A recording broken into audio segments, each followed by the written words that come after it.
Here we are for another one, and Colorado Buffaloes take on Arizona this week. And listen, I said it in my video before, I don't know who this Colorado team is. I don't know if they are the UCF team. I don't know if they're the North Dakota State team. What I do know is, based off what I'm seeing, I feel like this team just doesn't have an identity. I feel like they are better than they were last year, but I don't know what that means. How much better are you than you were last year? Because last year, this team lost to Arizona by 3. And again, I don't think that really matters, but I'm just calling it out here because Colorado is hard to predict. I think that's what happens when you're trying to build and you're trying to grow, and you don't really know who you are either. You know who you want to be, but you don't know who you are. And you run the ball 10 times on 10 designed run plays and you think you should win a game. That's heartbreaking and that's disgusting. No team that only runs the ball 10 times should ever think that they're going to win a football game. It's crazy. It's absolutely crazy. Before I get to this video, hear me and hear me clearly. This Colorado Buffaloes team being better than last year means absolutely positively nothing. The goal in football is not to be better than you were last year only. The goal is to be better than you were last year and also be better than the team that you're going to play. That is the goal. You have to get better as a team for yourself, but you also have to be better than the teams that you play. And at this point, today, I don't know what this Colorado team is doing, so I don't know. I don't know. I just don't know what they're at. Let me get into this video and tell you some things I'm going to be looking for this game because Arizona presents an interesting challenge for Colorado.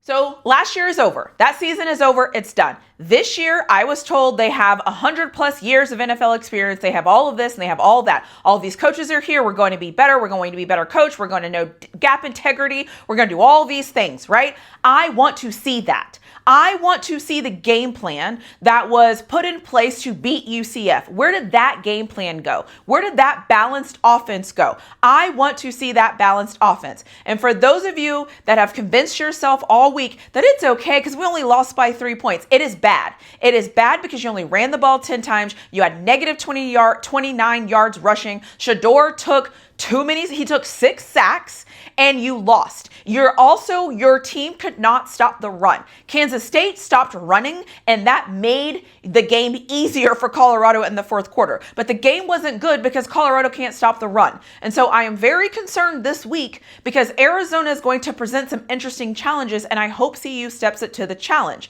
The other thing I'll say here, and I've said this before, Colorado has benefited so far from a lot of the teams they played. They were the better athletes. They had better talent. I think Colorado has better talent than Arizona. But if Colorado does not use that talent against Arizona, it actually doesn't matter. It doesn't matter if you're more talented if you're not actually going to use the talent. Injuries in football is a part of football. That is why football is like putting a puzzle piece together. It's like putting a long puzzle piece together that's going to take you 4 months to build. And so what's going to happen is injuries are going to happen. This person's not going to be good for this person. This matchup isn't going to be good for this person. This isn't going to be good. We can't stop the run. This person sprained his ankle. That is a part of football. So you can't use injuries as an excuse when we all know it's part of football. I don't even want to talk about Travis Hunter and the fact that I think he's playing too many snaps. I'll just leave it where it's at. The other thing about this team is you have to realize that multiple things can be true. You can first agree that the wide receiver room for Colorado is stacked and also say that Colorado doesn't have enough time to deliver the ball to the receivers that are open. And also say that you have NFL coaches with 100+ years of NFL experience that's supposed to be this great things.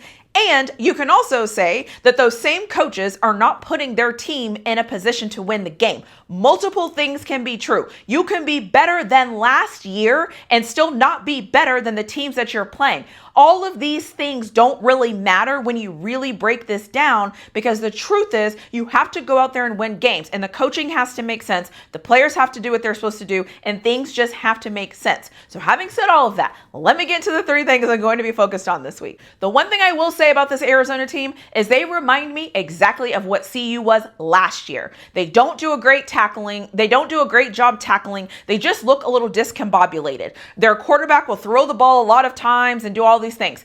And the one thing I will always say whenever I'm making these videos is I make these videos with stars expecting to be stars. For example, I expect T-Mac to have a good game. I'm just going to give it to him. I expect him to have a good game. So I'm not going to talk about him. He's expected to do what he's going to do. I expect that from him. What I am going to say though, the first thing I would be worried about is the turnovers. I said it in my video before when I ranted. I'm going to say it here again. Colorado has to get at least 2 turnovers from Arizona in this game.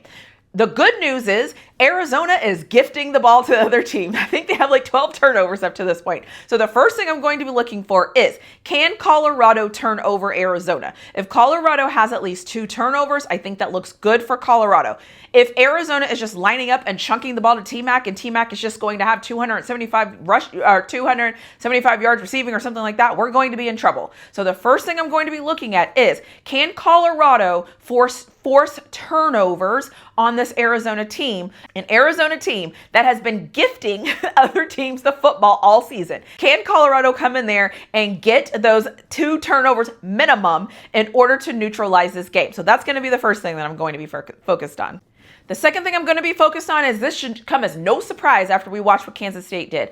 Arizona's running backs are averaging 5.1 yards a carry. What that means for those of you that are new to football is every time a running back touches the ball, they are averaging at least 5 yards. That is a lot. And if Colorado cannot stop the run, if Colorado does not fix what they did last week and they're not able to stop the run against this Arizona team, we're going to be in trouble. So I would pay attention to, like I said, first the turnovers, and then I would pay attention to those running backs. Colorado has to be able to stop the run to win football games. If Colorado cannot stop the run, I am concerned, because what happens if you can't stop the run? It opens up your passing game. And you know what? We saw that against Kansas State. This is football 101. For a team that is able to run the ball very effectively, it's going to open up the rest of the game, which is why it frustrates the hell out of me that Colorado will not run the football. But I'll just leave that where it's at. So the second thing I'm going to be looking at is, can Colorado stop Arizona's run game?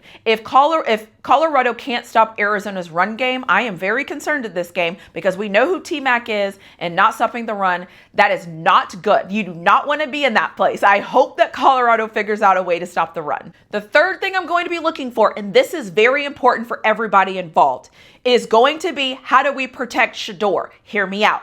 Not just how do we protect Shedeur offensive line. How do we protect Shedeur for the coaches?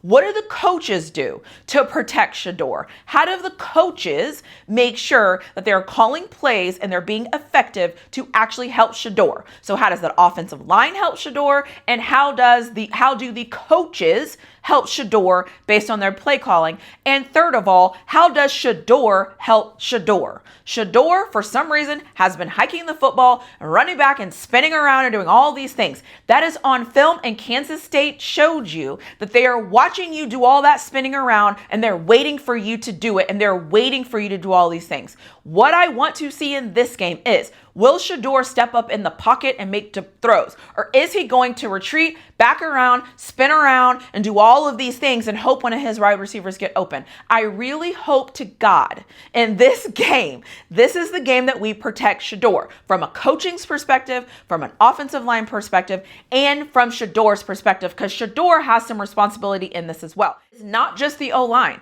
It is Shedeur, and it is also coaching. So all of those things have to work so that Shedeur does what he needs to do and he can be effective. Because the issue I foresee is, last game we ran the ball 10 times. And if we go into this Arizona game and we have the same freaking game plan, we're going to be in trouble. You cannot not run the ball in football when the other team is running the ball. I will never understand that. It's so frustrating to have to deal with this for the second season in a row when you just ran the ball against UCF, and I was praising you. I'm going to drop that video somewhere so you can see it. I was praising them on their game plan. I was praising them for running the football. I was praising them for waking up and doing what it takes to win. And then you come back against Kansas State and you don't do it. So I hope this team has a game plan together that will help Shedeur. Coaches, offensive line, Shedeur included. They all have to come together. They all have to be in on this because it has to work. I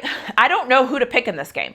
I think that Arizona is super streaky. I never know what Arizona team is going to show up. Quite frankly, I think Colorado is streaky. I never know what Colorado team is going to show up. I feel like they're all over the place. I feel like there's so many things going on. There's so many moving parts. Arizona has had some injuries on defense. I think Colorado has more injuries than Coach Prime is ever going to tell us. And I just think it's a little bit chaotic.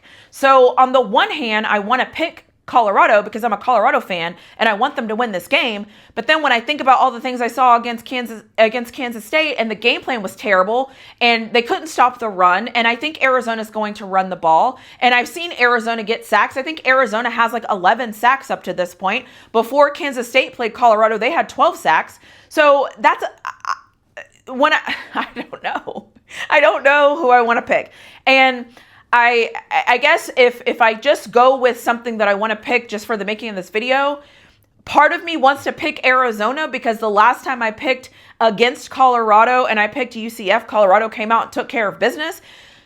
So, you know, that's what I'll do. I'll just pick Arizona. I'm going to pick Arizona here, and the hope is if I pick Arizona, Colorado is actually going to come up with the game plan, and they're actually going to run the football. They're actually going to run the football, and so Colorado's going to win this game. But I'm picking Arizona to win this game. I'm just using reverse psychology. I don't know about any of you that watch sports, but I'll be honest. I started some games, I have to watch them standing up. If I start a game and I'm standing up and my team scores a touchdown, I won't sit down until they figure it out. So I actually don't know who to pick. I think these teams are more evenly matched than we want to believe. I think Colorado has shown themselves to not know who they are, and I don't know what their identity is. I don't know what Arizona's identity is. Honestly, this game could be 45 to 48. This could just be a track meet. I don't know what we're going to get. And because I really don't know who's injured, and because I know we won't really know the extent of injuries until the game starts, I'm not really sure how to pick this game. So I will just leave this where it is. I hope Colorado finds a way to win, but honestly, I don't know if they will. And I don't know what Arizona team is going to show up any more than I know what Colorado team is going to show up. And the Colorado team that showed up last week couldn't stop the run. So I don't know what is going on. All I do know is Colorado needs this win. Colorado needs this win with Cincinnati heading into town in 2 weeks. Because I don't know if any of you have watched Cincinnati, but I do want to just say here, Colorado needs to get this win against Arizona, and that's what I'm going to do. I'm just going to leave this where it's at.